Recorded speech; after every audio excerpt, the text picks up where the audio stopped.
Assalamu alaikum class 5. I hope that you all are fine. Today we are going to start a new chapter, Does He Remember? Does He Remember तो दोस्तों की कहानी है mic और नबील जो कि बचपन के दोस्त हैं और अब काफ़ी टाइम बाद एक दूसरे से मिलने जा रहे हैं। तो कहानी स्टार्ट होती है कि जब माइक जो है वो नबील के घर के बाहर गार्डन गेट पे खड़ा होता है और उस गेट के ऊपर चेन और पैडलॉक वगैरह लगा होता है। वहाँ पर एक साइन होता है बेल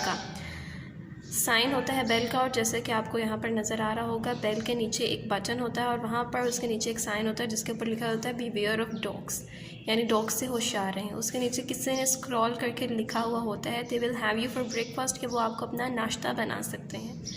पहले तो माइक समझता है कि ये सिर्फ बातें हैं, कहने की बातें हैं, लेकिन फिर उसके माइंड में ख़्याल आता है कि ये बात सच भी हो सकती है क्योंकि घर के अंदर से काफ़ी ज़्यादा डॉग्स के भौंकने की आवाज़ आ रही होती है। माइक काफ़ी देर से बेल बजा रहा होता है घर के बाहर, लेकिन कोई दरवाज़ा खोलने के लिए नहीं आता। तो माइक के माइंड में ख़्याल आता है कि वो गेट फैलांग के ऊपर चला जाए, लेकिन वो काफ़ी बूढ़ा हो चुका होता है कि वो गेट फैलांग सके। और इसके अलावा वो उन एनिमल से भी डर रहा होता है जिनके भौंकने की आवाज़ अंदर से आ रही होती है, और वो सोचता है कि हो सकता है कि वो एनिमल्स काफ़ी भूखे होंगे। माइक वहाँ पर खड़ा पुराने दिनों के बारे में सोच रहा होता है कि वो बहुत अच्छे दिन थे, माइक की कंपनी बहुत अच्छी थी और बहुत हम एंजॉय करते थे। और जो डॉग्स के इनके भौंकने की आवाज़ आ रही हो तब बहुत छोटे से पपीज़ हुआ करते थे, और माइक को याद आता है कि वो उनको बहुत ज़्यादा तंग किया करता था, लेकिन अब जो है वो पपीज़ जो हैं वो काफ़ी बड़े हो गए होंगे। माइक इन सब बातों के बारे में सोच रहा होता है, तभी एक बूढ़ा आदमी अंदर से आता है, चाबियों को टटोलता हुआ अपनी पॉकेट से निकालता है और वो दरवाज़ा खोलता है। जैसे ही दरवाज़ा खोलता है वो स्ट्रेंज आदमी उसको लेकर अंदर जाता है। माइक को लेकर जब अंदर जाता है तो माइक के सामने एक बहुत बड़ा सा डार्क लिविंग रूम जो उसको दिखाई देता है। वहाँ पर बहुत मोटे से कर्टन्स लगे हुए होते हैं और जिसकी वजह से सूरज की रोशनी अंदर बिल्कुल भी नहीं आ रही होती, कमरे में बिल्कुल अंधेरा होता है।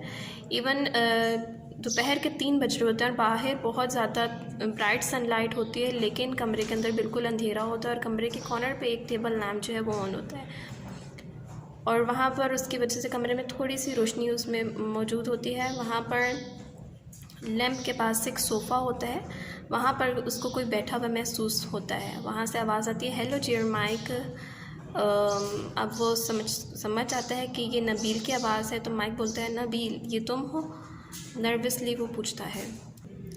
वहाँ पर भी डॉग्स के भौंकने की आवाज़ जो है वो कंटिन्यूसली जारी रहती है। माइक आगे बढ़ता है नबील की तरफ, तो वहीं पर नबील उसको रोक देता है कि वेट माइक, यहीं पर रुको, कि डॉग्स जो है वो बेडरूम में बंद है, लेकिन मार्मा ड्यूक जो है वो मेरे साथ यहाँ पर सो रहा है। तो एकदम से माइक जो है वो हैरान हो जाता है और वो पूछता है मार्मा ड्यूक? वो मार्मा ड्यूक जिसको मैं बहुत ज़्यादा तंग करता था जब वो एक छोटा सा पपी हुआ करता था। नबील उसको बताता है कि वही मार्मा ड्यूक है, लेकिन अब वो बहुत ज़्यादा बूढ़ा और ब्लाइंड हो चुका है, वो अंधा हो गया है और अब ज़्यादातर वो टाइम जो है वो सो कर गुजारता है और उसको बग़ैर किसी डोरी के बांध के नहीं रखा जाता, अब वो डोरी के बग़ैर होता है। और माइक उससे पूछता है कि तुम्हें यकीन है कि उसको मैं याद नहीं होगा? जब ये बात कर रहे होते हैं तो तभी एक और मोमेंट उनको कमरे में महसूस होती है, जैसे कि उन दोनों के अलावा तीसरा भी ये कोई बात सुन रहा है। एकदम तब वहाँ पर एक कन्फ्यूजन क्रिएट हो जाती है और वो मार्मा ड्यूक जो कि नबील के साथ सो रहा होता है एकदम से उठ पड़ता है और वो भौंकता हुआ माइक के ऊपर झपट पड़ता है। माइक एकदम से बौखला जाता है और बोलता है स्टॉप हिम डू समथिंग। वो चिल्लाता है कि कुछ करो। नबील एकदम से, नबील की समझ में जो आता है, नबील उठता है और अपने आप को डॉग के ऊपर गिरा लेता है, उसको मजबूती से पकड़ लेता है कि वो एकदम से वो माइक के ऊपर हमला ना कर दे। As you see in the picture के मार्मा ड्यूक जो है वो उसके ऊपर झपट रहा है माइक के ऊपर, और नबील उसके ऊपर पकड़ने की कोशिश कर रहा है, मार्मा ड्यूक को कंट्रोल करने की कोशिश कर रहा है। मार्मा ड्यूक के भौंकने की आवाज़ से बाकी जो डॉग्स होते हैं, जो बेडरूम में लोग होते हैं, उनकी भी आवाज़ में इजाफा हो जाता है। एकदम से उस घर में जो है वो डॉग्स के भौंकने की आवाज़ है वो बहुत ज़्यादा तेज़ हो जाती है। इसका मतलब ये है कि मार्मा ड्यूक को वो सब भूला नहीं था कि माइक उसको बचपन में कैसे तंग किया करता था, उसको बहुत ज़्यादा टीज़ किया करता था। तो मार्मा ड्यूक बूढ़ा होने के बावजूद उसको वो सब बातें याद है, सब कहानी याद है, और जब जैसे ही उसने माइक को स्मेल किया है तो उसके ऊपर वापस उस पर झपट पड़ा है।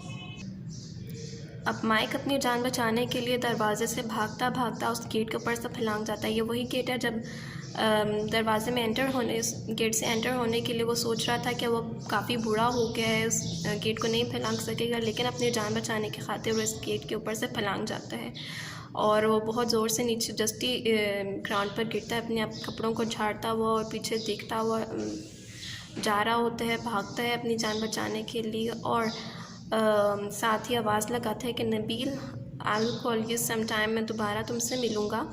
लेकिन they never did see each other again, इसके बाद वो एक दूसरे से कभी नहीं मिलते।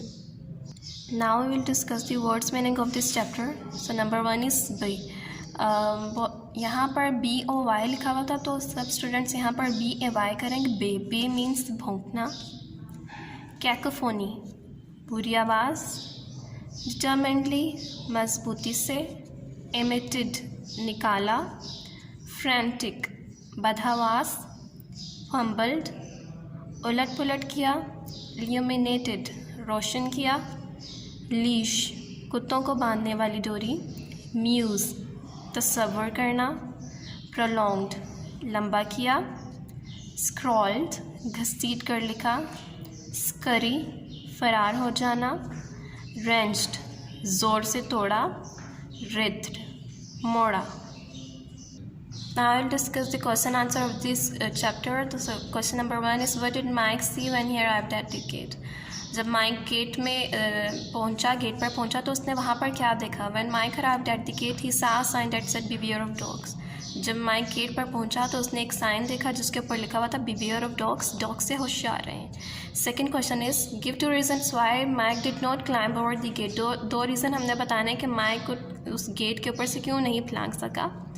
Mike did not climb over the gate because he knew that sign might be true. Mike को जानता था कि ये साइन जो लिखा हुआ है beware of dogs, ये true, ये सही भी हो सकता है। And the second reason was that he was too old to climb. और दूसरा रीज़न ये था कि वो बहुत बूढ़ा हो चुका था कि वो उस गेट को फलांग सके।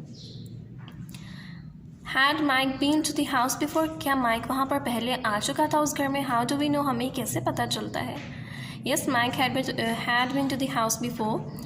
जी हाँ, माइक उस घर में पहले आ चुका है। Because he remembered Nabil's dog as puppies. क्योंकि उसको याद है कि नबील के डॉग जो हैं वो पपीज़ हुआ करते थे, यानी जब वो डॉग्स जो हैं वो छोटे थे, पपीज़ थे, तब वो वहाँ पर आता था।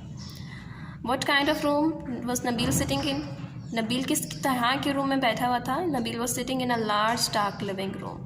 Nabeel was sitting in a large, बड़े से डार्क अंधेरे लिविंग रूम में बैठा हुआ था। How did Marmaduke react to Mike? मार्माड्यूक का क्या रिएक्शन था माइक की तरफ? मार्माड्यूक reacted angrily to Mike. बहुत नाराज़गी से उसने माइक की तरफ रिएक्ट किया। As soon as he smelled him, जैसे ही उसने माइक को सूंघा तो उसने उसके ऊपर एंग्रीली रिएक्ट किया। हम जानते हैं कि जो डॉग्स होते हैं उनकी ना सूंघने की हिस्सा है वो बहुत ज़्यादा तेज़ होती है। तो मार्माड्यूक को वो याद था कि जब वो माइक उसको बहुत ज़्यादा तंग किया करता था, तो जैसे ही उसने अब उसको सूंघा है तो उसको वो सब बातें याद आ गई और उसने उसके ऊपर बहुत एंग्रीली अटैक किया। How did Mike leave the property? Mike property, यहाँ पर प्रॉपर्टी से मुराद है वो घर जहाँ पर, यानी नबील का घर जहाँ पर वो आया था, उसको कैसे छोड़ा? Mike left the property by running out and leaping over the gate. वो घर से कैसे निकला था कि रनिंग आउट, भागते हुए, and leaping over the gate, और गेट के ऊपर से फैलाते हुए वो घर से निकला। Now we will discuss the reference to the context. और हमारे पास लाइन दी होती है, लाइन से रिलेटेड हमारे क्वेश्चंस पूछे गए होते हैं, हमने उनसे आंसर देना है।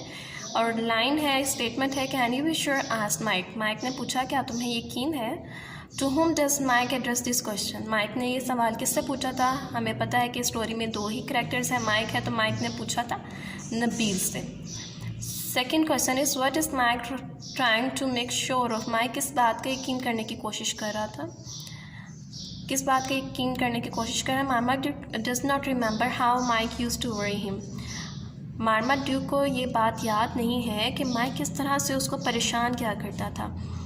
माइक इस बात की तसल्ली करने की कोशिश कर रहा था कि मार्माड्यूक को ये बात याद तो नहीं कि किस तरह से माइक उसको परेशान किया करता था जब वो एक छोटा सा पपी हुआ करता था।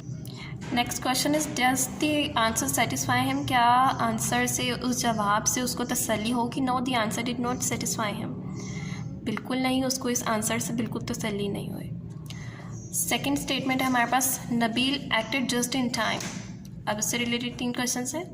What made Nabeel act in time, Nabeel ने किस बात पर एक्ट किया था। Marmaduke leaped forward to attack Mike, Marmaduke ने जब माइक के ऊपर अटैक करने के लिए कोशिश की थी, उसके ऊपर झपटा था, तब नबील ने एक्ट किया था। क्या एक्ट किया था, व्हाट डिड ही डू, उसने क्या किया था।